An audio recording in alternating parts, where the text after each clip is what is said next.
আসসালামু আলাইকুম প্রিয় দর্শক, আপনাদের সকলকে আমন্ত্রণ জানাচ্ছি রাজনীতির কথা অনুষ্ঠানে। বেনজির ইস্যুটা নিয়ে সাবেক আইজিপি বেনজির আহমেদের যে দুর্নীতি, যে অভাবিত দুর্নীতি, সেই দুর্নীতি নিয়ে সরকার এতদিন তেমন কোনো ভূমিকা রাখেনি এবং যখন উনি ক্ষমতায় ছিলেন তখনও সরকার তাকে কিছু বলেনি এবং উনি তো একদিনের দুর্নীতিটা করেননি, দীর্ঘদিন ধরে করে এসেছেন, ধারাবাহিকভাবে করে এসেছেন। সরকার কোনো ভূমিকা, কোনো অ্যাকশন তার বিরুদ্ধে নেয়নি।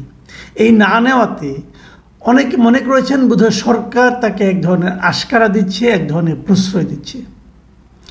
এই বিষয়টা নিয়ে কিন্তু নানা আলোচনা হয়েছে এবং এই আলোচনার পর ইন্টারেস্টিং একটা ইনফরমেশন পাওয়া গেলো, সরকারের যে ভূমিকাটা, সেটা একটা সরকারের দিক থেকে একটা আমি মনে করি একটা মজার একটা প্রতিক্রিয়া পাওয়া গেলো গত রবিবার দিন ধানমন্ডিতে আওয়ামী লীগ কার্যালয়ে, আওয়ামী লীগের সভাপতির কার্যালয়ে একটা সংবাদ সম্মেলন হচ্ছিল। সেখানে বক্তব্য রাখছিলেন আওয়ামী লীগের সাধারণ সম্পাদক জনাব ওবায়দুল কাদের সাহেব। তাকে একজন সাংবাদিক জিজ্ঞাসা করেছিল যে এই যে বেনজির সাহেব আইজিপি থাকা অবস্থায় এই যে দুর্নীতি করলো, র্যাবের ডিজি থাকা অবস্থায় দুর্নীতি করলো, এর দায় এখন সরকার কেন নেবে না? এই প্রশ্নের জবাব দিতে যে ওবায়দুল কাদের সাহেব উল্টা তাকে চার্জ করা শুরু করলো। হ্যাঁ, আপনি কোন টিভিতে চাকরি করেন? বেনজির দুর্নীতি করছে আপনি বলতে পেরেছেন, তখন আপনি কেন বলেন নাই? অমুক তমুক এগুলো। এবং তার মূল বক্তব্যটা হলো যে গণমাধ্যম বেনজিরের বক্তব্য নিয়ে তেমন কোনো ভূমিকা রাখেনি। আমি যদি সরাসরি ওনার বক্তব্যটা তুলে ধরি তাহলে হচ্ছে যে বেনজির আহমেদ যে এত অন্যায় করলো, গণমাধ্যম কি করেছে? গণমাধ্যম একটা সংবাদও করলো না কেন? পুরো দায়টা উনি দিয়ে দিলেন গণমাধ্যমের উপর। যে বেনজির যখন ক্ষমতায় ছিল তখন সে যে এত দুর্নীতি করেছে সেই বিষয়টা গণমাধ্যম কেন প্রকাশ করলো না? এটা অপরাধ হলো গণমাধ্যমের। সরকারের কোনো দায় নেই। সরকারের সময়ে উনি আইজিপি ছিলেন, র্যাবের ডিজি ছিলেন, আপনার ডিএমপির কমিশনার ছিলেন এবং এই সমস্ত পদে থেকে উনি দুর্নীতি করেছেন। সরকার সেগুলি জানেন কি জানেন না, অথবা সরকার জানার চেষ্টা করেছেন কিনা, অথবা জানলেও জেনেও ছাড় দিয়েছেন কিনা, এসব প্রশ্ন কিন্তু প্রশ্ন নয়। প্রশ্ন হলো গণমাধ্যম কেন সেই সময় এটা নিয়ে কোনো রিপোর্ট করে নাই? দোষকার গণমাধ্যমের। গণমাধ্যম কেন করেনি? প্রশ্নটা কিন্তু আছে, এই প্রশ্নটা কিন্তু উঠতেই পারে। এই প্রশ্নের ইন্টারেস্টিং হলো ঠিক তার আগের দিন সংবাদপত্রের যারা আপনার সংগঠন আছে নোয়াব, এই নোয়াব সংবাদপত্রের মালিক যে সংগঠনটা, সেই নোয়াব একটা অনুষ্ঠান করেছিল যারা নাকি প্রাচীন সংবাদপত্র যেগুলো আছে 50 বছরের বেশি বয়স হয়েছে অথবা 25 বছরের বেশি বয়স হয়েছে, এই ধরনের সংবাদপত্রতে তারা এক ধরনের পুরস্কার দিয়েছে। সেই পুরস্কার বিতরণী অনুষ্ঠানে ডেইলি স্টারের সম্পাদক মাহফুজ আনাম সাহেব উপস্থিত ছিলেন এবং উনি সেখানে কিছু কথা বলেছেন। আপনার ওনার কথাগুলি উনি স্পষ্ট বলেছেন যে আইজিপি বেনজিরের বিরুদ্ধে ওই সময় অনেক খবরই আমরা জানতাম, সাংবাদিকরা জানতাম, কিন্তু আমরা লেখার সাহস পাইনি। এটা কিন্তু মাহফুজ আনাম সাহেব বলেছেন। মাহফুজ আনাম সাহেব কী বলেছেন আমি আপনাদেরকে দু একটা জায়গায় একটু ওনার বক্তব্য হুবহু বলি। তিনি বলেছেন যে বেনজির দায়িত্বে থাকার সময় সাংবাদিক যদি ওই নিউজটা করত তাহলে কি সরকার আমাদের পেছনে দাঁড়াতো? ওই সংবাদপত্রের পাশে সরকার দাঁড়াতো? এই যে বেসিক প্রশ্নটা উনি করেছেন, এই প্রশ্নের উত্তর কি? দাঁড়াতো কি? আপনার কি মনে হয় দাঁড়াতো না।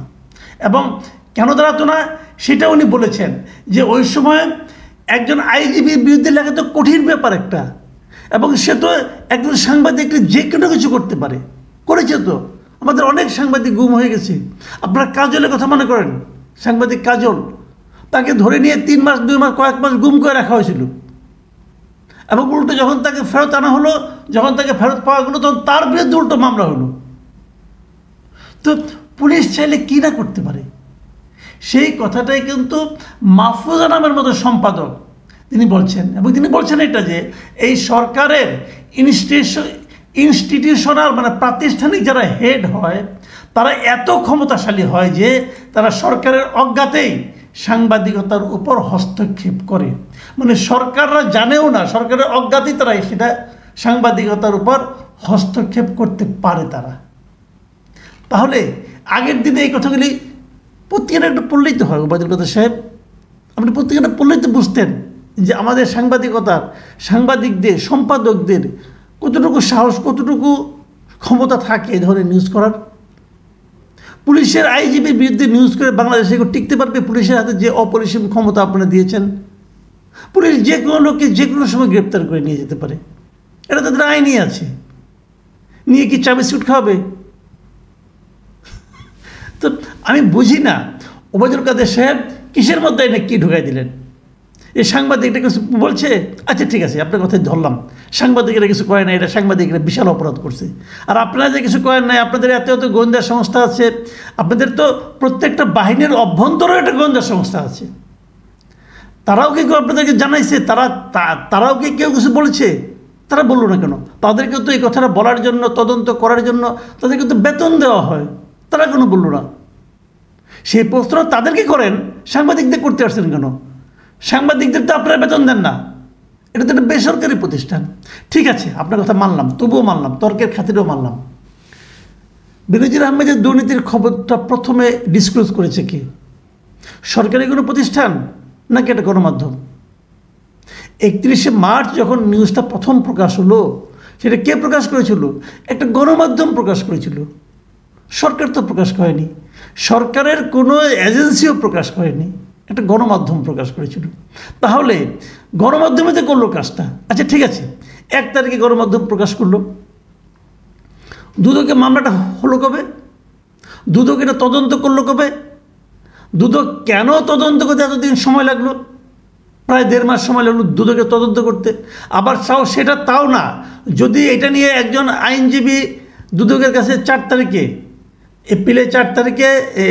মে মাসের 4 তারিখে এটা নিয়ে আপনার দুদকে বলা হয়েছে, একটা চিঠি লিখছে একজন লোক, রিগান নামে এক ভদ্রলোক, আরিফুল ইসলাম রিগান নাকি এই ধরনের একটা নাম, উনি চিঠি লিখেছে, দুদক কোনো ব্যবস্থা নেয়নি। তারপরে যেদিন ব্যারিস্টার সুমন চিঠি লিখলেন, ওই দিন কোনটার উপর ব্যবস্থা নিলেন জানি না, কিন্তু তারপরে ব্যবস্থা নেওয়া হলো। এর মধ্যে একটা রিটও হয়ে গেছিলো, প্রায় রিট হয়েছিল, তো একটা রিট হলো, এত কিছু করলো, কেন আপনারা তখনই ব্যবস্থা নিলেন না কেন? গণমাধ্যমে প্রকাশ করলে, আপনি যে বললেন হাহাকার করলেন যে কেন গণমাধ্যম প্রকাশ করলো না, ভাইরে গণমাধ্যমে প্রকাশ করলে আপনি কী করতেনটা কি? উনি রিটায়ারমেন্টে গিয়েছেন, এলপিআর শেষ হয়েছে, এখন উনি পাবলিক, তারপরেও গণমাধ্যম রিপোর্ট করার পরেও 1.5 মাস 2 মাসের পরে আপনারা একটা তদন্ত মাত্র শুরু করতে যাচ্ছেন, এখনও মামলাও হয়নি। কিন্তু তাহলে সরকার কি করেছে? কিছু বললেই বলেন যে দুর্নীতির বিরুদ্ধে 0 টলারেন্স। হ্যাঁ 0 টলারেন্স দেখতেছি, এটা কি 0 অ্যাকশন না 0 টলারেন্স? তো আমার কথা হলো কি, আপনি আওয়ামী লীগের সাধারণ সম্পাদক, আপনি সরকারের একজন গুরুত্বপূর্ণ মন্ত্রী, তো কথা যখন বলবেন একটু খোঁজখবর নিয়ে বলেন। প্রেস কনফারেন্স যখন করতে যাবেন তখন এই বিষয়ে একটু পড়াশোনা করে যান ভাই, মুখস্থ কথা বলার তো কোনো অর্থ হয় না। আশা করি আগামীতে আপনাদের কাছ থেকে আরও সেন্সিবল কথা আমরা শুনতে পাবো। আমরা তো মন্ত্রীদের দিকে তাকিয়ে থাকি, এই সমস্ত বড় বড় নেতাদের দিকে তাকিয়ে থাকি, তাদের কাছ থেকে এমন কিছু শুনতে চাই যা শুনলে আমাদের মধ্যে এক ধরনের প্রত্যাশা তৈরি হয় যে না, দেশে ভালো কিছু হতে যাচ্ছে। যখন এরকম কথা শুনি তখন তো হতাশা বাড়ে। প্রিয় দর্শক, এখন এ পর্যন্তই। আল্লাহ হাফিজ।